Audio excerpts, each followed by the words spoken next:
publishing in South Africa is a very, very challenging area. There are many things that are attracting people away from books, like data, video games. Netflix is just like the big demon.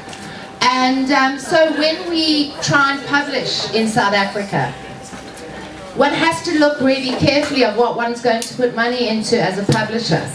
And fiction is one of the hardest things to publish in this country. So books like Jacques Poe, and political kind of disaster books seem to be really what people are after. But when I heard, because I wasn't actually at the meeting where my company met Miss Eva Mazza, but apparently she turned up in a pair of leather pants. They were plastic. Plastic, actually. And the first thing that I heard, I got an email saying, Melinda, you've got to publish a book by this woman because she was wearing leather pants. So I was like, what the hell are you saying about me? I don't have a pair. But I was attracted to this woman from Stellenbosch, the idea of her. I'd never published a book from anyone in Stellenbosch. And the book came to me as Corked. Thank you, Dom. That was a great title. He came up with the idea in bed. In bed. And I loved it. Corked, it means many things. But then when we started trying to put a cover together, it became very difficult for it not to look like a wine book. Because corked, obviously, and then we wanted to put a picture of Stellenbosch on the cover, and it really did look like a John Platter kind of wannabe book. And I was sitting smoking an organic cigarette, which really is organic. And I thought of the movie Sex, Lies and Videotape. And suddenly I thought, Sex, Lies and Stellenbosch. Anyway, I told Eva, what did your husband say? Said, no, you can't use the word Stellenbosch, you're going to offend everybody. Like who has ownership over Stellenbosch? It's like set in Stellenbosch, so yeah. So, I mean, we all love the title. Sex, Lies and Stellenbosch has only been out for about a week and a half. It's sold out in a number of stores across the country, but especially in Stellenbosch. And what do you, I think one of the reasons, Eva, what do you think has been the kind of reason for the rush to exclusive books in Stellies? The men. The men. Without a doubt, the men. They all think they're in it, which is fabulous. If you think you're John, good for you.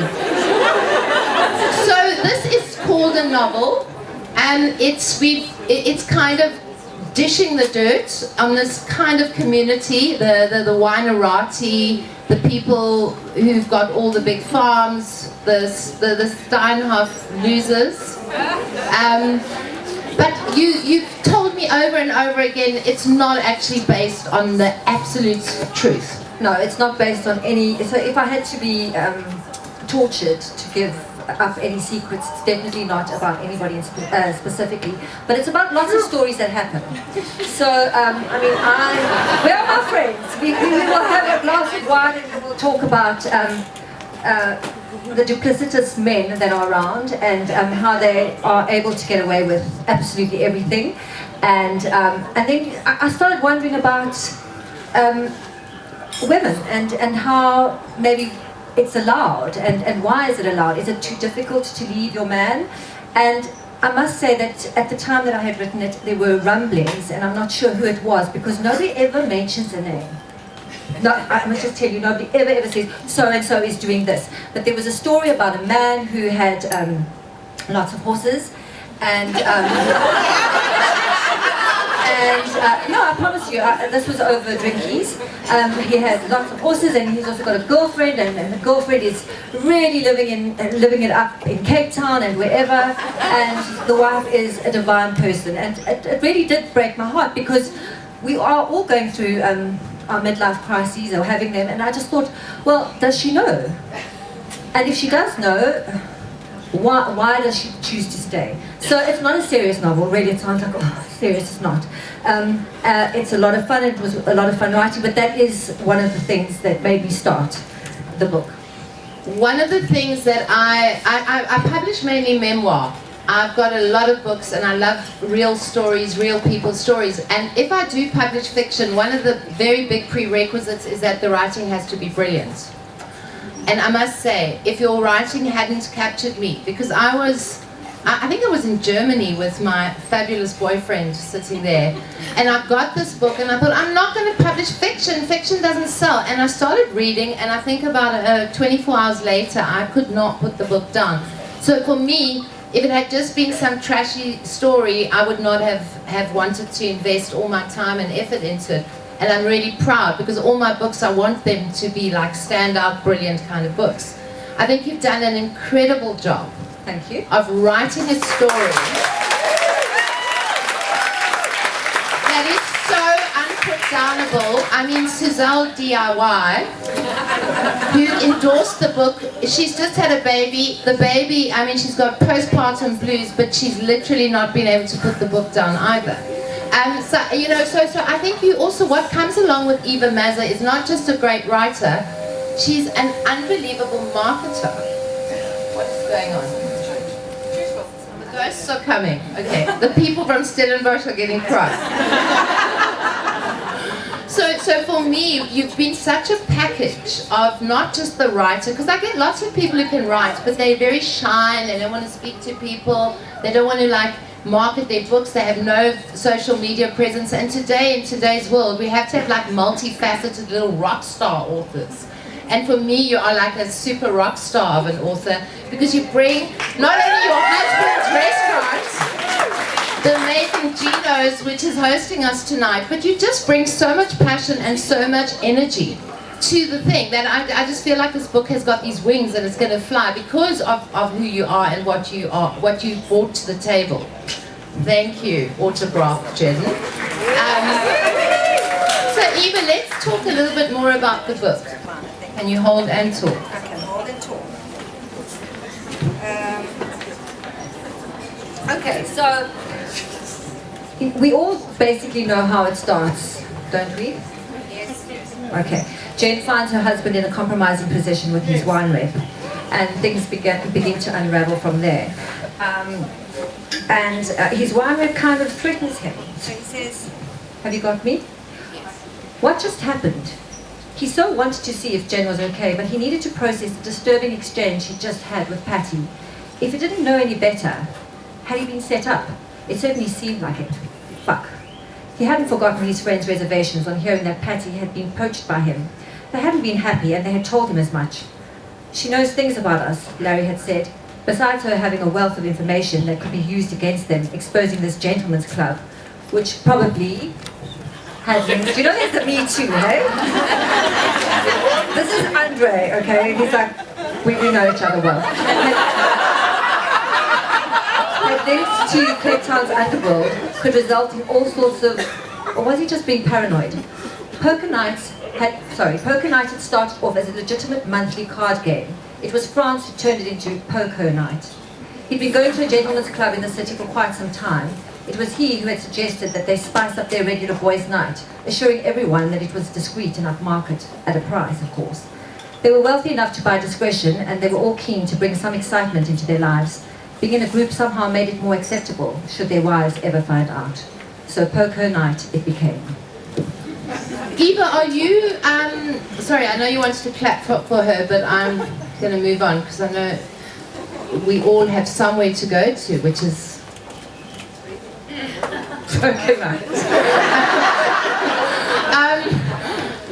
Are you scared? I mean, have any people kind of attacked you in the streets? Have any people sent you horrible messages about the book? Has it upset the wheels at Gino's? What's happening? No, because I know from our first sex talk with Dr. Eve, where Dom said to me, there is not one Stellenbosch woman who is going to come to this talk.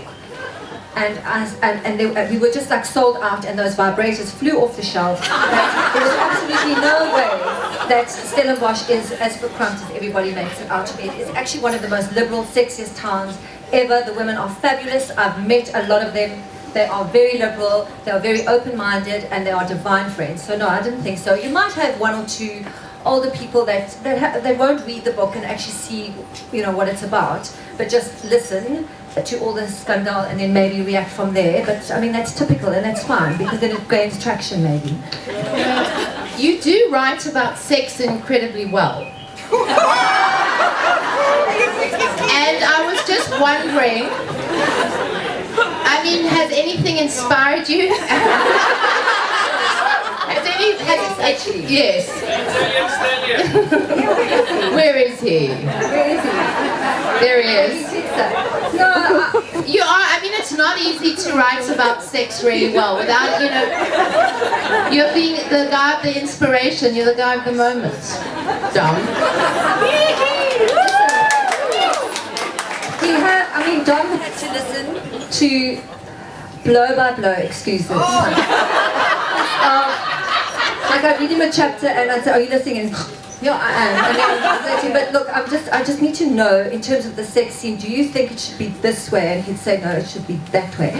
So he did help me, but I must be honest. Like I really don't get men's porn. For me, it's just so uninspiring. It's so unsexy. So I actually wrote for something that's going to turn people on, men and women. I think. I don't know. And I mean, the whole 50 Shades of Grey, I mean, for me it was one of the worst books I'd ever read. I found it incredibly boring. I actually really, I mean, please, I hope I'm not insulting any of your literary taste, but that book did so brilliantly. I mean, it's been a publishing phenomena. People have written master theses and there's been so much written about what made 50 Shades of Grey such a huge bestseller. Were you at all inspired? Well, somebody asked me when I started whether I was trying to do a 50 Shades. So I thought, well, let me buy the book. And I got past chapter 1, and when she keeps saying, "Oh my," I mean, who says "oh my" when they're orgasm? So I just thought, no, I can't. And the reason that I didn't actually relate to the young girl that was in it. For me, it's like I've got 4 daughters. I didn't really want to. It just didn't do it for me. But I think well done to this woman. Gosh, I wish. I mean, it's clearly looking like South Africans are not ashamed to go and buy a book with sex on the cover. The sheets on our cover, which we chose, which were pretty like kind of suggestive but not too in your face, seems to have, I mean, no one seems to be, I would like to ask you, Mr. Exclusive Books, has anybody wanted a brown paper bag? Nobody. I told you we're a sexy liberal town. And now, Eva, in terms of your writing process, because there might be some writers here, aspirant writers, how long did the book take you to write? Well, I started it about 5 years ago before my 50th, because my whole thing was that I was going to write a book and put on a play before my 50th birthday, so I was finished, but I knew it was fairly scrappy, and so that was that. And then I got some help from Jenna Barlow. Where is she? And I mean, she really was an incredible help with my edit, and I got help from Penny. She told me the difference between illicit and illicit, and sometimes, like shock and horror, you'd be spelling there as you shouldn't. I mean, I'm going to admit to some of the terrible mistakes, but thank goodness for those too. And then you came. And I was about to ask you, how have you felt working with me? I mean, yeah. I mean, when I gave the last copy to you, you actually said the beginning needs to change, and I think the beginning is so much better. And I mean, just from what we had a quick coffee and we hit it off, and it was like, maybe you should do something about Jen's face peeling from the pillow.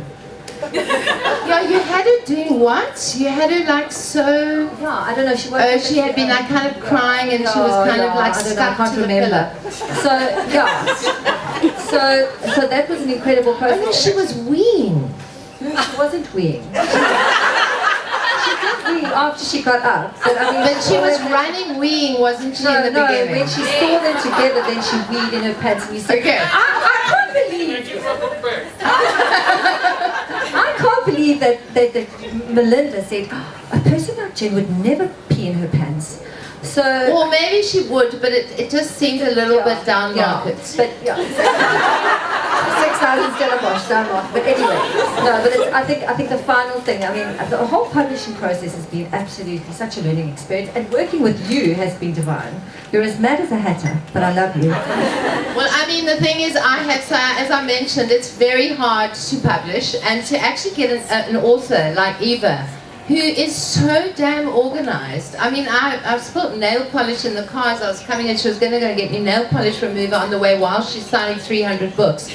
You've just been, like, I've just sat watching everything this evening with such calmness and such pride, because you've just brought this amazing gig together. And I know this is just, I mean, we're launching, our national launch is here at Gino's in Stellenbosch, and like, there's going to be a lot more happening across in Joburg and also in Cape Town as well. Well, if you think that this is big, you know, I'm Greek.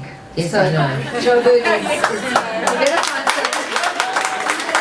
But I really honestly love my Stellenbosch people. I can't tell you how, and I just knew it, and I told you. Did I not tell you? You did. I did say that they are going to be there. They're going to be supporting me.